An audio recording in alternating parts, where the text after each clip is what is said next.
Para sa salitang baba, masakit ang baba ko dahil sa suntok.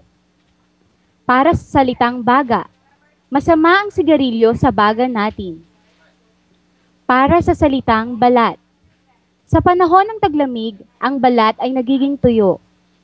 Nasunog ang balat ko sa binti mula sa damit ko. Gumaspang ang balat ko.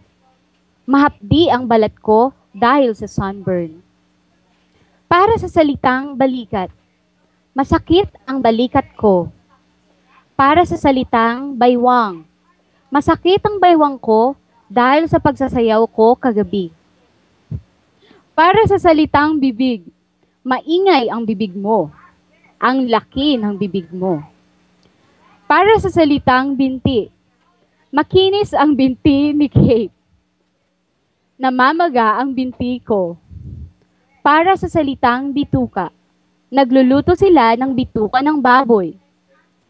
Para sa salitang braso, mahaba ang braso mo kaysa sa akin.